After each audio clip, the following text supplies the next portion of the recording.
Continuamos nuestro taller de catecismo y hoy estudiaremos como tema la constitución jerárquica y misión de la Iglesia. Este tema está comprendido en los numerales del 871 al 896 del Catecismo de la Iglesia Católica.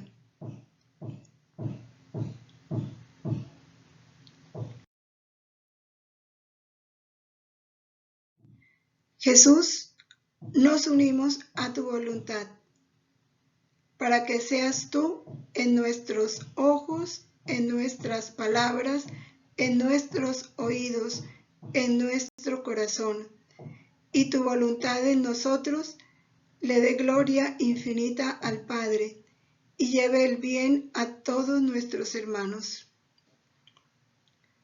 Santísima Trinidad, Padre, Hijo y Espíritu Santo, postrado en el abismo de mi nada y unida al acto único y eterno de vuestra divina voluntad, os adoro profundamente, os doy gracias eternamente, os amo infinitamente por todos y en el corazón de todos, con el corazón mismo de Jesús y de María.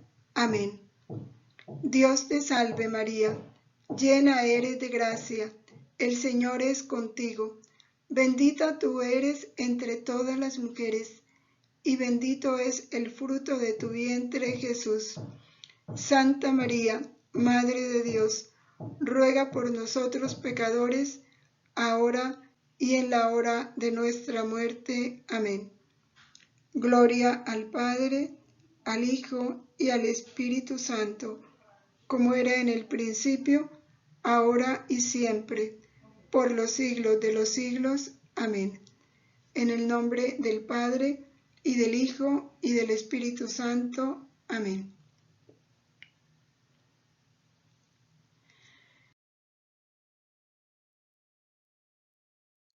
En nuestro taller de hoy vamos a ver cómo está constituida la Iglesia, cuál es el orden jerárquico dentro de ella y cuál es la misión fundamental de cada uno. En esta primera diapositiva está lo contenido en el numeral 871 al 873, que nos habla de los fieles laicos. ¿Quiénes son los fieles laicos? El laico es el que ha sido incorporado a Cristo, al cuerpo místico de Cristo, a la Iglesia, a través del bautismo. Y los laicos se integran y empiezan a trabajar dentro de esta Iglesia, a participar de ella a través de la misión sacerdotal, de la misión profética, de la misión real que le concede el bautismo, según la propia condición. Los casados como casados, los padres de familia, los solteros, los consagrados, cada uno según su misión. Esta condición de participar en la Iglesia por el bautismo hace que todos tengan una misma condición de igualdad. Todos los laicos son iguales en cuanto a su dignidad y a la acción. Todos cooperan a la edificación de este cuerpo de Cristo, cada uno en el punto en que Dios lo haya colocado y la vocación a la que ha sido llamada. Decíamos que el bautismo nos da una función sacerdotal, una función profética y una función real, porque nos participa de esa condición de sacerdote, profeta y rey de Cristo. En razón de esa función que se nos es dada, cumplimos en la Iglesia y en el mundo la misión que tiene el pueblo de Dios. Ahora, dentro de esos fieles laicos, hay unos fieles que por la profesión de los consejos evangélicos se consagran a Dios y contribuyen a la misión salvífica de la Iglesia según la manera que le es propio. Por ejemplo, los consagrados en la vida contemplativa pues colaboran a través de la oración y del sacrificio. Otra cosa son los consagrados en la vida misionera, que cooperan a través de su trabajo evangelizador en las diferentes partes del mundo. Otros como catequistas, otros como asistentes de los enfermos y demás.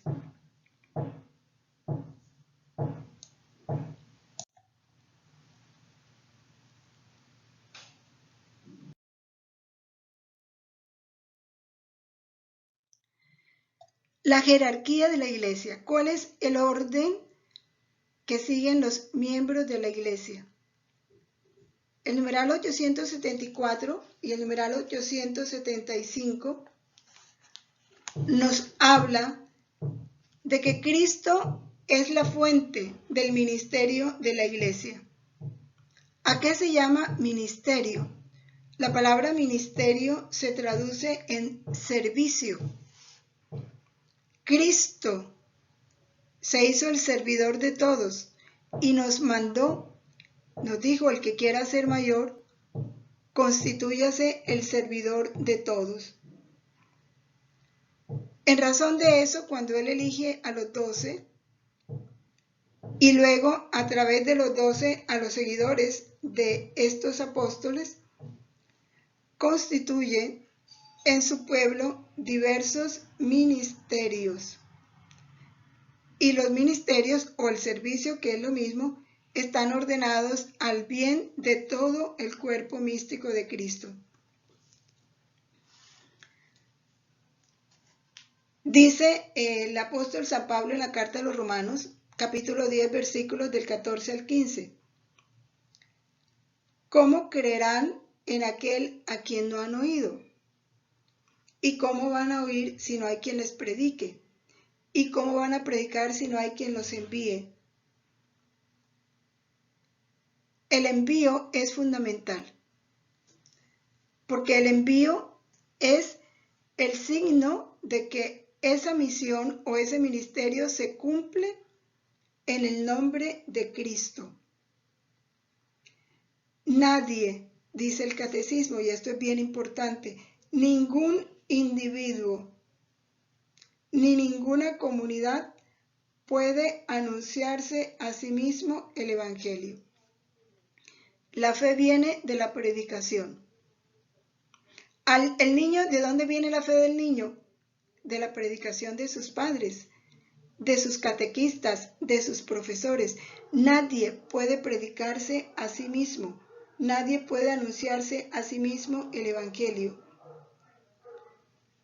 Nadie, dice en Romanos 10:17, se puede dar a sí mismo el mandato ni la misión de anunciar el Evangelio. Tiene que ser enviado. Por eso cuando va a haber una misión en una parroquia, el párroco hace el envío, porque ningún laico, ningún consagrado puede ir a misionar si no ha sido enviado. Lo envían sus superiores, lo envía el párroco, lo envía el obispo, pero siempre tiene que tener un envío. Y ese envío significa que tiene la autoridad de Cristo para realizar ese ministerio que se le ha encomendado. Porque el que es enviado habla y obra no con autoridad propia, sino con la autoridad de Cristo. Y va no en nombre personal, sino como miembro de la comunidad. Nadie puede conferirse a sí mismo la gracia. La gracia debe ser ofrecida y dada. Lo vemos muy claro, el Papa, que es la máxima autoridad. El Papa no puede darse a sí mismo la gracia del perdón de los pecados, ni puede darse a sí mismo la gracia de la predicación. Él, si quiere el perdón de sus pecados, tiene que confesarse con un sacerdote. El Papa no puede predicarse a sí mismo, por eso cuando él determina sus ejercicios espirituales busca un predicador. Es que en razón de eso todos necesitamos la comunicación de esas verdades. Por supuesto, todo esto implica que tiene que haber ministros de la gracia, por eso están los sacerdotes, que están facultados y tienen el poder sagrado de actuar in persona Christi. Por eso Cristo fundó su iglesia como una sociedad jerárquica, una sociedad donde hay un orden. Por eso Él, cuando elige 12, de entre toda la comunidad que le seguía, Él eligió 12. Y fue a esos 12 quien les confirió una potestad sagrada, que es el orden sacerdotal, y esa potestad le da el poder de actuar con su autoridad y en su nombre, para enseñar la palabra, para administrar los sacramentos, para gobernar a la iglesia.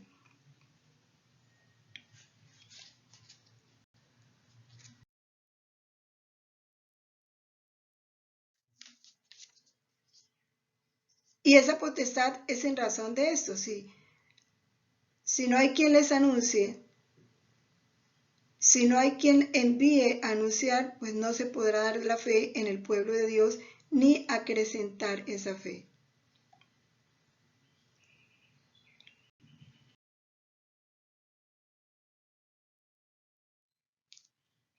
Como decíamos, la palabra ministerio viene del latín ministrare, que quiere decir servicio.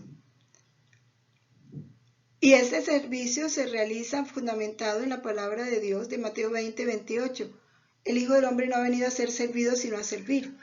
Por eso, quien realiza el ministerio puede ser de predicación, de administración de los sacramentos, de catequesis, debe considerarse un servidor, no un jefe, ni un líder, ni una autoridad, sino un servidor de Cristo.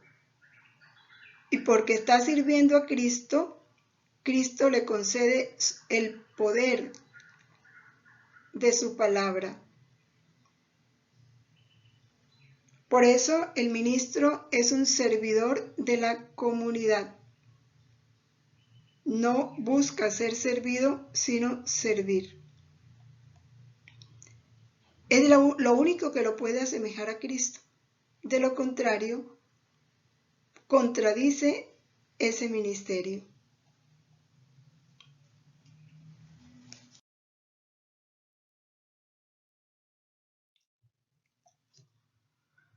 Ahora, este ministerio en la iglesia se confiere a través del sacramento del orden. Son los verdaderos ministros los que pueden actuar in persona Christi. Este sacramento del orden tiene 3 grados. El primer grado, de abajo hacia arriba, o sea, de inferior a superior, es el diaconado. Después del diaconado viene el presbiterado, que ya los hace sacerdotes, y después del presbiterado está el episcopado, que es la plenitud del sacramento del orden.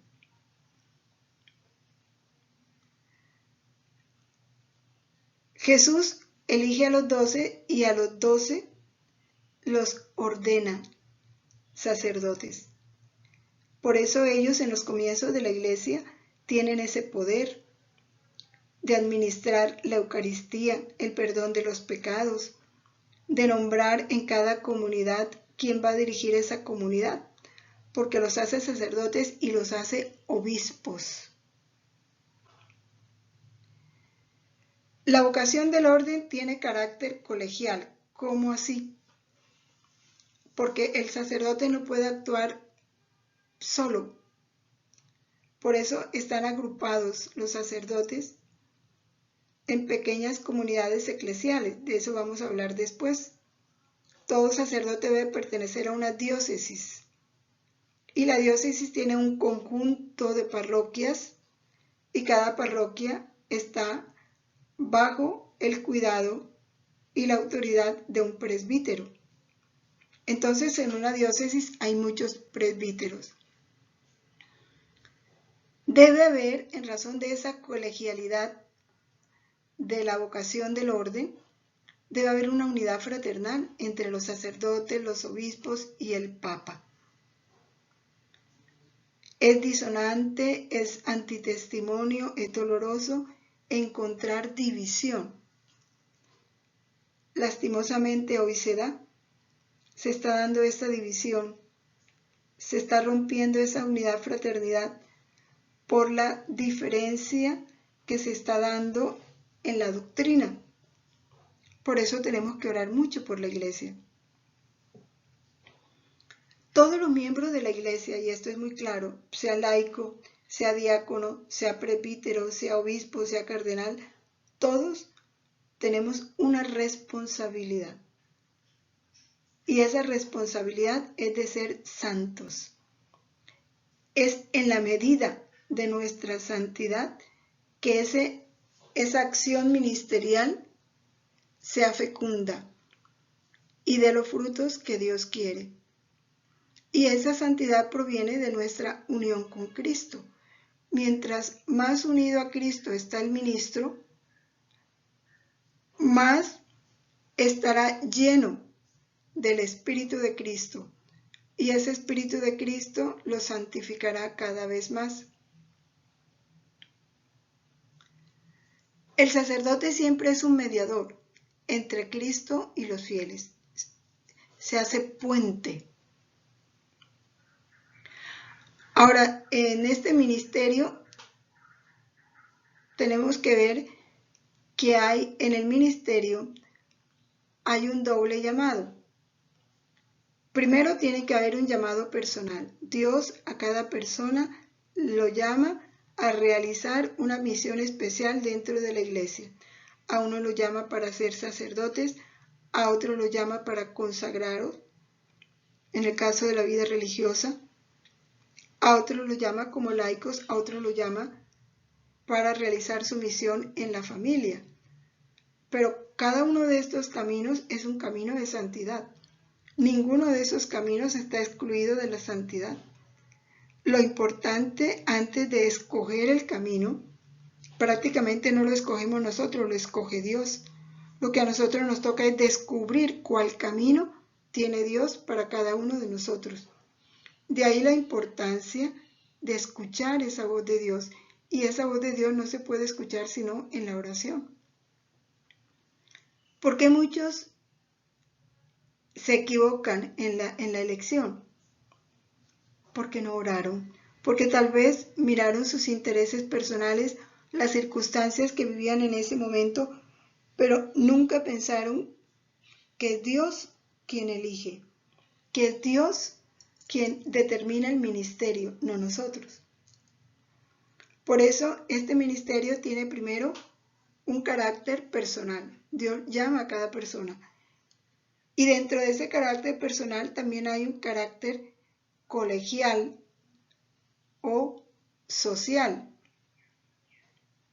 porque ese ministerio tiene que realizarse en comunidad. Por eso la vida consagrada se establece en comunidad. Si perteneces a una parroquia, la catequesis, el ministerio lo ejerces en una comunidad parroquial y el presbiterado o el sacerdocio se ejerce también dentro de una comunidad diocesana. Por eso se habla de esa doble vertiente de la vocación divina. El llamado personal y el llamado a la comunión.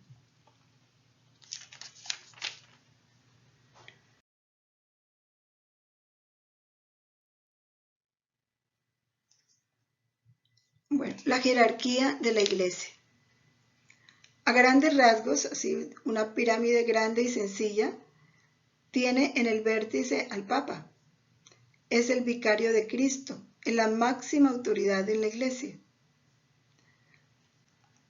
Al Papa le siguen los obispos, cuya misión es de enseñar, santificar y gobernar a su iglesia. 3 funciones: santificar, enseñar y gobernar a la iglesia. También el Papa las tiene, por supuesto, porque el Papa es un obispo.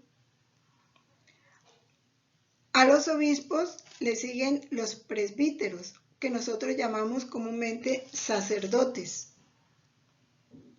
Ellos, ¿cuál es la misión de ellos?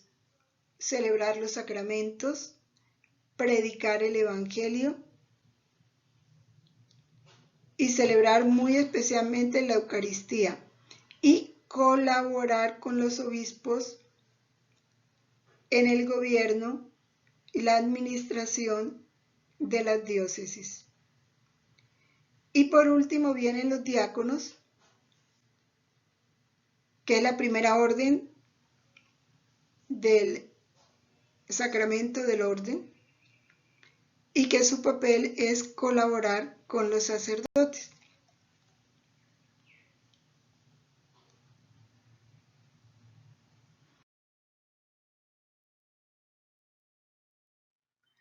En esto del diaconado, antes de hablar del Papa, dijéramos el primer grado, ¿verdad? Dentro del sacramento del orden. Ya la Iglesia establece como diáconos a personas que no van a ser sacerdotes, sino hombres casados que quieren consagrarse a un ministerio específico dentro de la Iglesia, y es el ministerio del diaconado. Ellos reciben la orden del diaconado. Ya los seminaristas, cuando están estudiando su carrera sacerdotal, la primera orden que reciben es el diaconado. Después siguen otras órdenes, el lectorado, bueno, no las recuerdo ahorita exactamente, pero ellos se siguen varias órdenes hasta que llegan al presbiterado. Vamos a hablar entonces de esa máxima cabeza de la Iglesia, que es el Papa. ¿Sí? El Papa es el obispo de la Iglesia de Roma. El Papa es un obispo, pero es un obispo nombrado por todos los demás obispos para que ejerza el papel de vicario de Cristo, sucesor de San Pedro y pastor de la Iglesia universal. El Papa es la autoridad máxima de toda la Iglesia. Cada uno de los obispos, por su parte, en su iglesia particular, se constituye principio y fundamento visible de Cristo y de la unidad en su iglesia particular. Por eso el obispo es el representante del Papa en cada diócesis. El Papa es el principio y fundamento perpetuo y visible de unidad. Principio y fundamento perpetuo y visible de unidad, tanto de los obispos como de la muchedumbre de los fieles. Él es el principio y fundamento de esa unidad. El pontífice tiene en la Iglesia su función de vicario de Cristo, pastor de toda la Iglesia, potestad plena, suprema y universal. O sea, una autoridad plena que puede ejercer con entera libertad.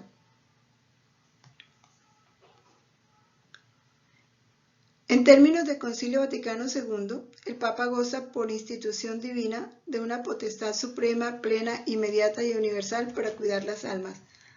Por institución divina. Por eso la elección de un Papa se hace en un ambiente sobrenatural, de oración, de retiro del mundo, de docilidad al Espíritu Santo. Ese es el cónclave. Por eso se cierran las puertas, por eso ellos permanecen ahí encerrados hasta que el Espíritu Santo muestre que la elección se ha hecho según Dios, que es cuando sale el humo blanco. Es un acto de verdadera fe. Ahora, los obispos Ayudados por los presbíteros, sabemos que un obispo siempre está rodeado de muchos sacerdotes que están encargados de las parroquias que pertenecen a esa diócesis. Los obispos, decíamos, tienen la misión de enseñar, la misión de santificar, la misión de gobernar. Cuidar la fe de ese pequeño rebaño que se le ha encomendado. Celebran el culto divino y dirigen la iglesia como verdaderos pastores, la iglesia que se le ha encomendado. Recordemos que el ministerio siempre es servicio. Por eso el obispo no es un jefe, es un pastor que cuida y guía su rebaño.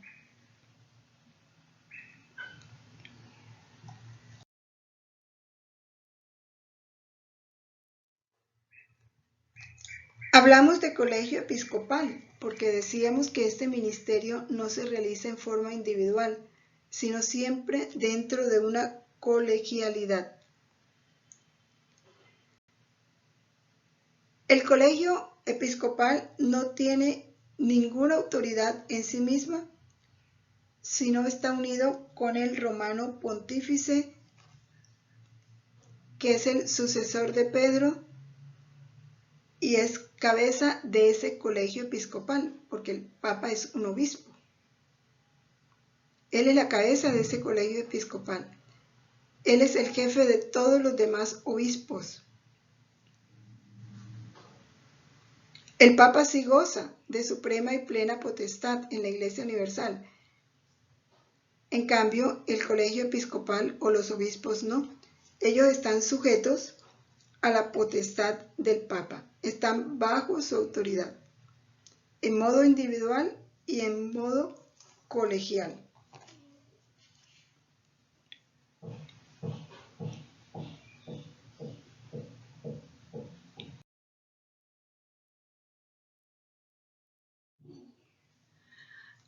Este colegio episcopal o conjunto de obispos o reunión de obispos, como le llamemos, ejerce su plena y suprema potestad en dos formas. Cuando los obispos tienen plena y suprema potestad, primero, de un modo solemne, un modo especial y visible en los concilios ecuménicos, aprobados por el sucesor de Pedro. Todo concilio ecuménico tiene que estar convocado por el Papa. Y a ese concilio asisten todos los obispos del mundo. Pero ese concilio está presidido por el Papa. La otra forma de manifestarse ese colegio episcopal es cuando los obispos de una determinada región se reúnen con tal de dilucidar, analizar, decidir algunos puntos importantes referentes a la región que rigen. Esa acción conjunta se llama sínodo, los sínodos o conferencias episcopales, y deben estar aceptadas por el Papa. Entonces tenemos la Conferencia Episcopal de Colombia, la Conferencia Episcopal de México, la Conferencia Episcopal del Perú, que reúne a todos los obispos de Perú, la de México, los de México, la de Colombia, los de Colombia, la de Estados Unidos, los de Estados Unidos.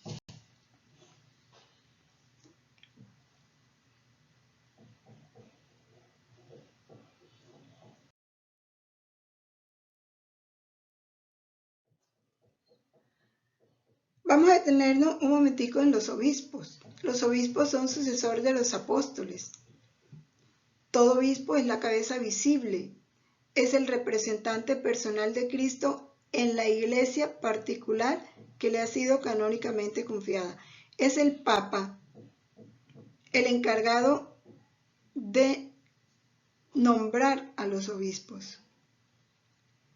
El Papa es el encargado de elegir a un sacerdote para darle la ordenación episcopal. Las conferencias episcopales escogen candidatos entre sus sacerdotes y los envían a Roma. es el Papa quien elige cuál de esos sacerdotes a él lo va a nombrar obispo. Luego, ya determinado por el Papa, ese sacerdote recibe su ordenación episcopal de manos de otro obispo, pero por el nombramiento que de él hace el sumo pontífice. También es el Papa quien determina dónde va a gobernar ese obispo.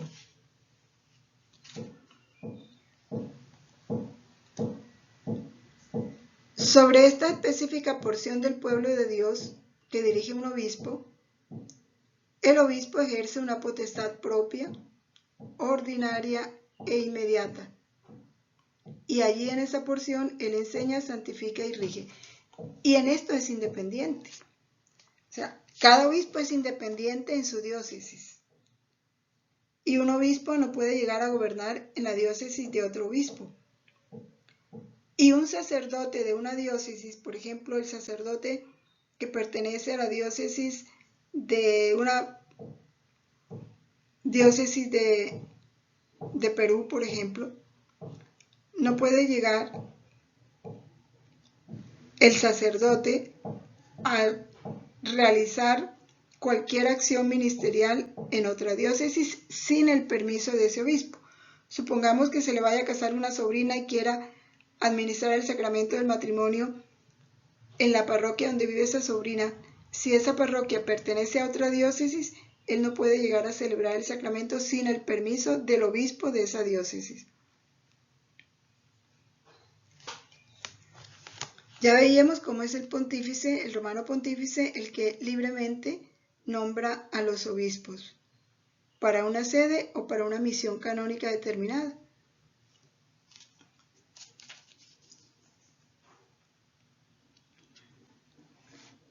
Ahora es importante tener en cuenta los obispos, sí, pueden y deben preocuparse por todas las iglesias, pero primeramente deben preocuparse por la iglesia que están dirigiendo, en la que ejercen su ministerio episcopal. Y deben, con su enseñanza, con su misión de santificar y gobernar, colaborar al bien de ese cuerpo místico de Cristo.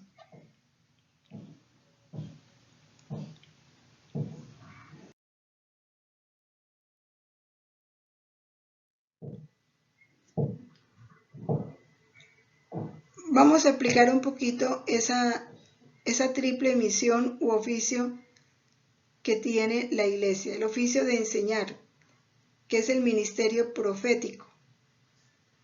Y le corresponde la potestad de magisterio. Por eso se habla del magisterio de la iglesia.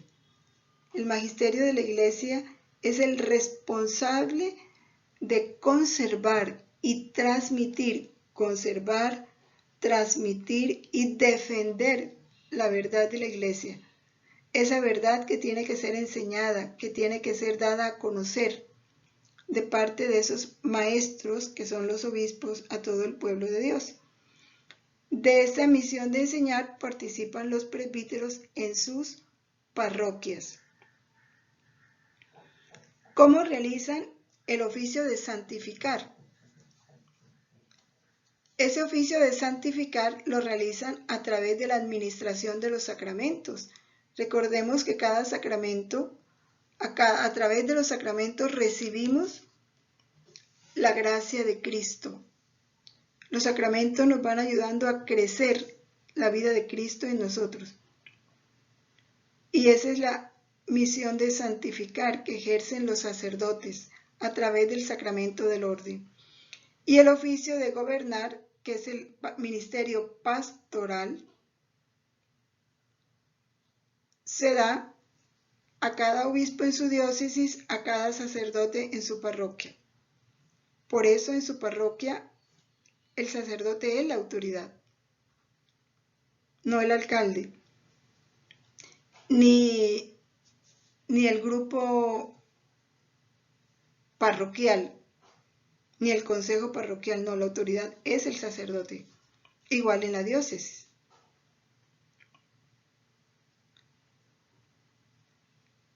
San Juan Pablo II, en la carta Novo Incipiente, siempre insistía que esta triple dimensión de enseñar, de santificar y de gobernar debe considerarse como un servicio que se le presta a Cristo, porque Él es, en principio, el que enseña, el que santifica y el que gobierna, y quien lo hace, lo debe hacer en su nombre.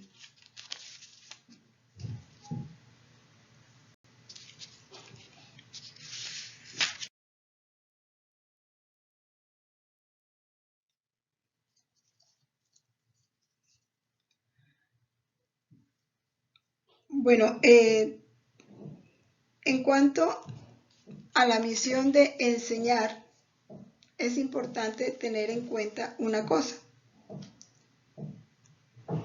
Los sacerdotes tienen la obligación de anunciar el Evangelio. Ellos son los predicadores del Evangelio y son los llamados a buscar nuevos discípulos de Cristo. Es a ellos a quienes directamente Dios da la orden: id y predicad por todo el mundo. Y aquellos que creyeren serán bautizados. Ahora, para mantener la pureza de la fe en la transmisión de estas verdades, Dios, que siempre cuida, porque Dios es infinitamente misericordioso, y Él nos conoce que somos débiles, que nos equivocamos, que podemos caer en el error, que podemos ser engañados. Entonces, Cristo, para garantizar la solidez de esta verdad que la Iglesia recibió de Cristo a través de los apóstoles, verdad que debe ser conservada, defendida, predicada, Él concede una gracia muy especial. O sea, participa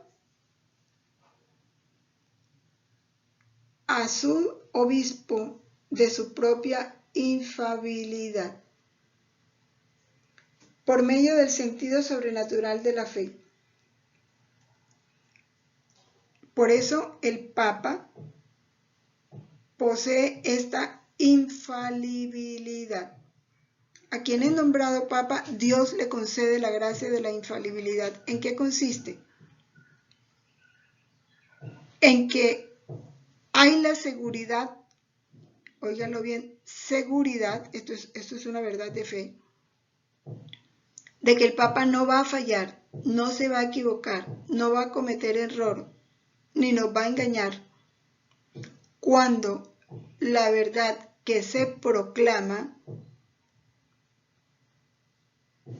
es una verdad doctrinal o una verdad de moral. No se equivoca. Dios cuida de que no se equivoque, y de eso Dios ha dado un testimonio muy especial. Debió haber dado varios, pero el que conozco más específicamente es cuando un papa iba a firmar la declaración de que no existía el purgatorio. Y Dios le paraliza la mano y él no puede firmarlo. Y él comprende que eso que iba a afirmar no es verdad. Era un error. Porque el purgatorio es un dogma de fe. Y no lo dejó firmar la no existencia del purgatorio. Y así ha de suceder en todo momento en que un papa va a declarar una verdad referente a la doctrina o a la moral. Tiene que orar mucho, estar muy seguro de que es una verdad, y Dios le concede la luz, la gracia y la fuerza. Cuando, por ejemplo, se declaran dogmas, los dogmas fueron declarados bajo esta gracia especial de la infalibilidad, después de mucho discernimiento, de mucho estudio, de mucha oración. Esa infalibilidad es la intención de Jesucristo. Va en razón de nosotros, en darnos a nosotros una seguridad en relación a la verdad. Y es conseguir, se da a los apóstoles, que son los llamados a enseñar directamente la verdad, y a sus sucesores. Y garantiza la asistencia del Espíritu Santo a su iglesia en razón de la verdad. Es que Él es la verdad misma. Y si la iglesia es su cuerpo místico, y los pastores, obispos y el Papa son sus representantes, Dios tiene que garantizarles a ellos y participarles su propia autoridad en favor nuestro, porque para nosotros poder caminar con seguridad bajo sus directrices.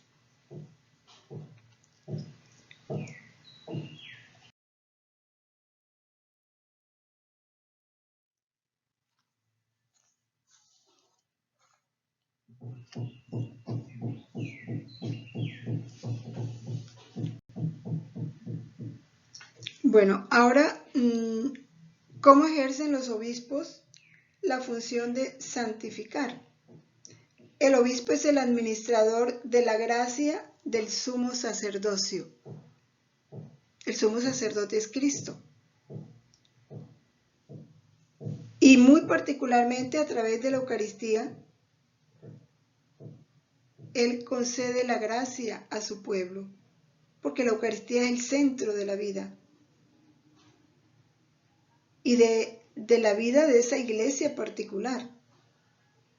Por eso tanto el obispo como sus sacerdotes santifican a la iglesia con su oración, con su trabajo, por medio del ministerio de la palabra y de los sacramentos. La santifican con su ejemplo, es muy importante. No es lo mismo el testimonio de un laico que el testimonio de un sacerdote. Por eso los sacerdotes tienen más responsabilidad, porque ellos tienen la misión de santificar, son administradores de la gracia.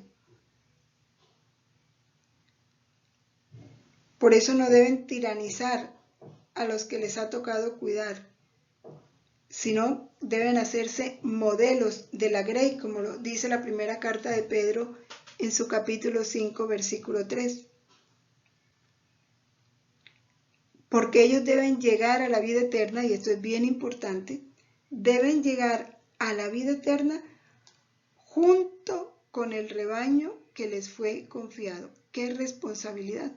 Por eso hay que orar mucho por los sacerdotes y los obispos, porque ellos, cuando le van a rendir cuenta a Dios, no solo le van a rendir cuenta de su vida, sino de cada uno de las almas que se les fue confiada. Ellos deben dar cuenta de cada una de las almas que se les ha sido confiada. Tienen una gran responsabilidad y nuestro deber es ayudarlos con nuestra oración, con nuestro sacrificio, para que puedan cumplir bien esa triple función de enseñar, santificar y gobernar.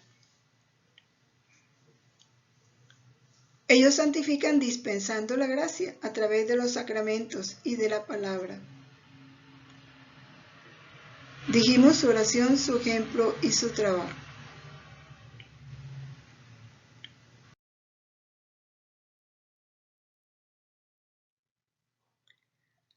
¿Cómo gobiernan?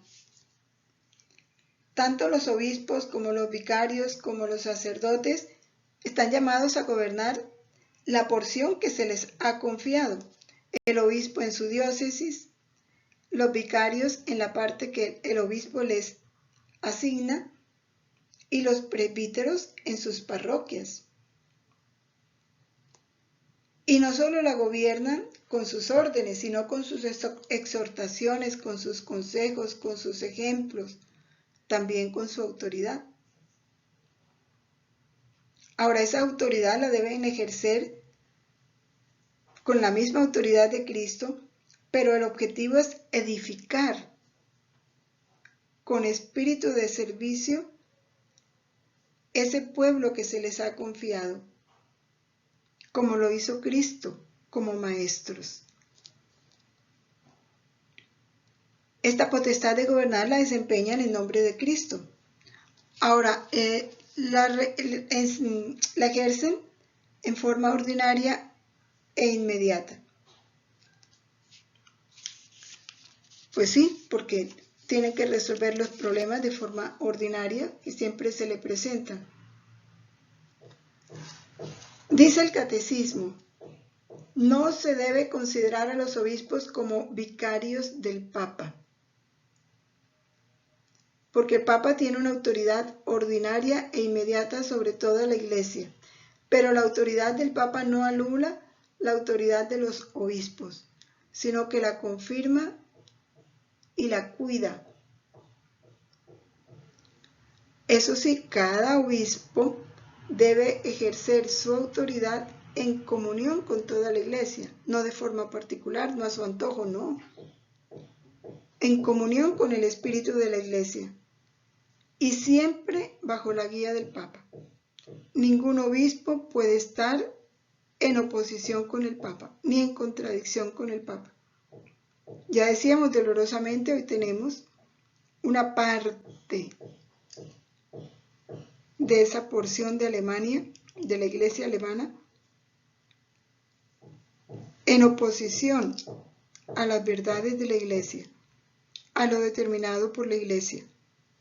Por eso ordenaron mujeres, por eso dan la comunión a protestantes, a personas de otras religiones, por eso han administrado el sacramento del matrimonio a parejas del mismo sexo, que es un dolor muy grande, porque con eso se rompe la unidad. La principal tarea de un obispo, del Papa, de los sacerdotes, es guiar a los fieles por el camino de la salvación. Y ahí les toca reñir con el mundo, y ahora muy especialmente, porque el mundo se opone a ese camino de salvación de las almas y les presenta todo lo contrario. Y por eso la Iglesia hoy tiene que caminar contracorriente. Por ejemplo, ahorita la salud está por encima, la salud corporal está por encima de la salud espiritual. ¿Cómo que por el coronavirus no puede un sacerdote administrar el sacramento de la unción a un enfermo? Que por cuidar su salud, no. La salud espiritual de ese enfermo vale más que la salud corporal del obispo o del sacerdote. ¿Cuántos santos no murieron contagiados después de ejercer su ministerio en medio de una peste? Nada los detuvo y nada los debe tener, porque ese es el deber, la salvación de las almas. Y no por evitar una enfermedad, exponer a un alma que se condene. Es el dolor que se ha vivido. ¿Cuántos han muerto en la soledad deseando tal vez confesarse y no poder confesarse? Porque no hay un sacerdote que vaya a administrarle el sacramento de la confesión. Ahora, para llevar a cabo esta misión de gobernar, el Papa a la Iglesia Universal y los obispos a cada diócesis y los sacerdotes en sus parroquias reciben ese poder en su ordenación o en el envío que les hace la Iglesia.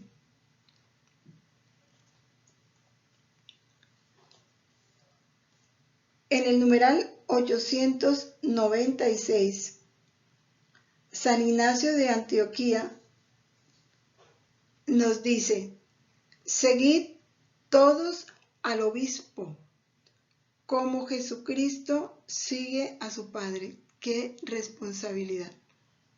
¡Qué responsabilidad del obispo! Porque sabe que los fieles lo siguen como Cristo siguió a su Padre. ¿Y cómo Cristo siguió a su Padre? Cristo vivió en una unidad perfecta, absoluta con la voluntad del Padre. La vida de Cristo fue un acto continuo de la voluntad del Padre. El obispo tiene que saber que sus sacerdotes lo van a seguir ciegamente, como siguió Cristo a su Padre. Y de ese seguimiento él se hace responsable. Porque si por no ser fiel él, porque eso indica que él tiene que ser fiel a la voluntad de Dios. Si por su no fidelidad a la voluntad de Dios sus sacerdotes incurren en error o desviación, tendrá que dar cuentas muy serias a Dios. En cuanto a los diáconos, dice San Ignacio de Antioquía, respetadlos como a la ley de Dios. Que nadie haga al margen del obispo nada en lo que atañe a la iglesia. Nada a escondidas del obispo, nada en contra del obispo, nada sin la autorización del obispo. Y de igual manera los obispos.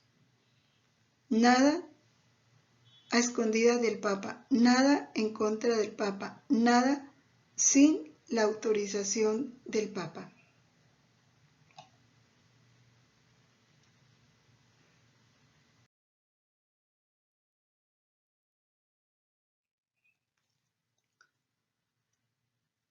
Este cuadro nos aclara, se ha hecho para aclarar algunas cositas porque a veces en los laicos no hay una precisión de cómo se organiza la iglesia. Bueno, la máxima autoridad es Dios. Bajo la autoridad de Dios está el Papa, que es su vicario. Ya sabemos que es un vicario. Un vicario es la persona que está representando a y ejerce su autoridad bajo la autoridad de esa persona de la cual es vicario. El Papa es el vicario de Cristo.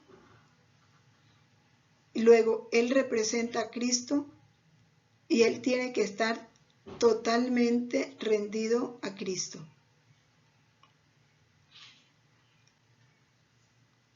Al Papa le siguen los arzobispos, quienes, bueno, los cardenales. Los cardenales son aquellos a quienes se les da una misión especial dentro del gobierno de la Iglesia.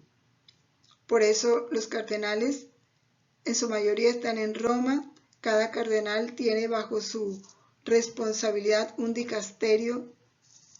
Unos tienen la liturgia, otros tienen los sacramentos, otros tienen para ayudarle al Papa en el gobierno de la Iglesia, los cardenales. Pero los cardenales son obispos, como el Papa es el obispo de Roma. También el Papa nombra para cada país 1 o 2 cardenales que prolongan la misión del Papa en ese país. A los cardenales le siguen los arzobispos. ¿Quién es un arzobispo? Es un obispo que tiene bajo su gobierno y su responsabilidad varias diócesis. Cada diócesis tiene un obispo. El arzobispo es el que está a la cabeza de varias diócesis y, por supuesto, a la cabeza de varios obispos. Entonces, de los arzobispos dependen los obispos de esa arquidiócesis. Los obispos, a su vez, gobiernan las diócesis y tienen bajo su diócesis varias parroquias. Las parroquias son gobernadas por los sacerdotes. A cada parroquia tiene muchos fieles. Ahora, ¿cuál es el clero secular? Los sacerdotes los hay de 2 clases. Los que pertenecen al clero secular. ¿Cuál es el clero secular? El que pertenece a las diócesis y está bajo la autoridad de un obispo. los sacerdotes seculares no viven en comunidad. Ellos viven cada uno en su parroquia y dependen exclusivamente del obispo. ¿Cuál es el otro clero? El clero regular. Ya vamos a hablar de él. El papa, los arzobispos, los cardenales, los obispos, los párrocos y el clero secular pertenecen a la jerarquía de la Iglesia. Pero hay una parte que no pertenece a la jerarquía de la Iglesia. ¿Quiénes son? Los abades, o sea, los monasterios que están regidos por abad o por prior o por superiores. Y esos monasterios los hay masculinos y femeninos. Los masculinos están precedidos por abad y por prior y conformados por frailes. Los femeninos están gobernados por abadesas, por prioras y están conformados por monjas. En los hombres hay frailes y hay monjes. Los frailes tienen vida activa, los monjes tienen vida contemplativa. Entre las mujeres están las monjas que tienen vida contemplativa y están las religiosas que tienen vida activa. Los sacerdotes que pertenecen a comunidades religiosas como los franciscanos, los salesianos, los jesuitas, los dominicos, los agustinos, todos esos sacerdotes pertenecen al clero regular. O sea, al clero porque son religiosos y ellos dependen de su comunidad y están gobernados por un prior o un monje o un abad. Ese es el clero regular. Así más o menos vamos entendiendo un poco cómo está organizada la Iglesia.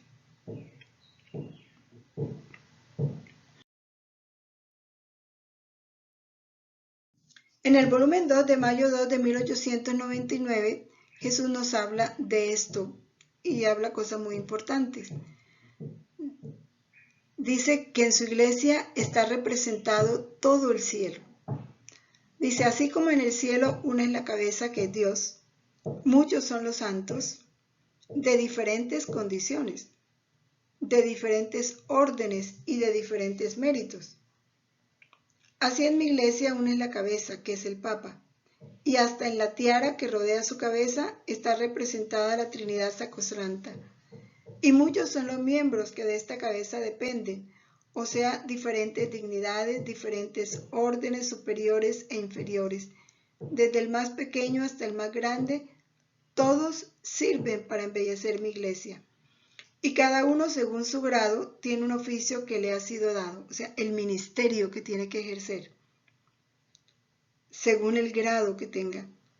Y con el exacto cumplimiento de las virtudes, viene a dar de sí en mi iglesia un esplendor olorosísimo. Estamos obligados a hacer el buen olor de Cristo en la iglesia. De modo que la tierra y el cielo quedan perfumados e iluminados, y las gentes quedan tan atraídas por esta luz y por este perfume, que resulta casi imposible no rendirse a la verdad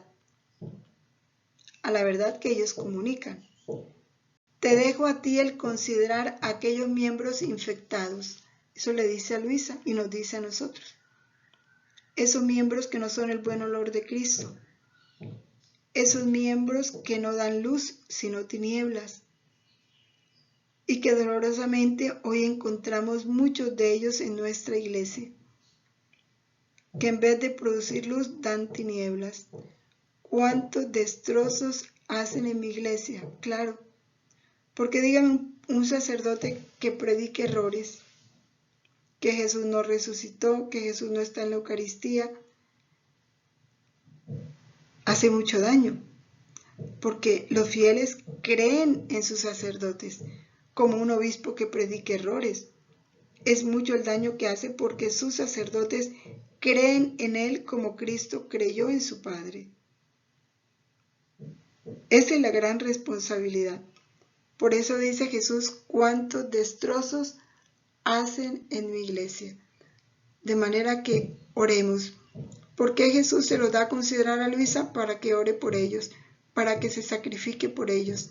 Ese es nuestro papel, orar, sacrificarnos por los sacerdotes, obispos, cardenales, por el Papa y por nuestra iglesia.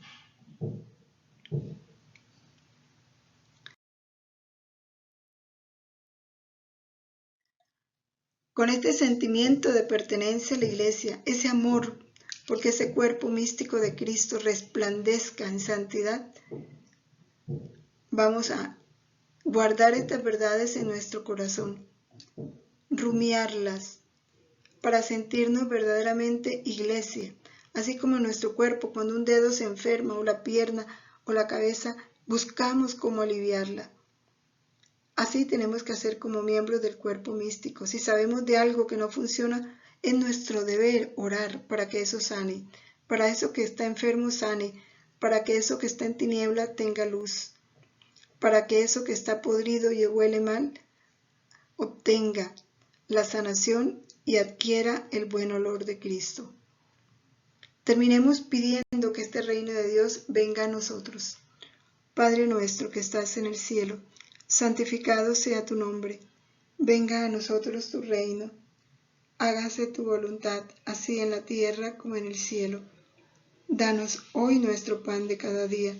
Perdona nuestras ofensas, como también nosotros perdonamos a los que nos ofenden.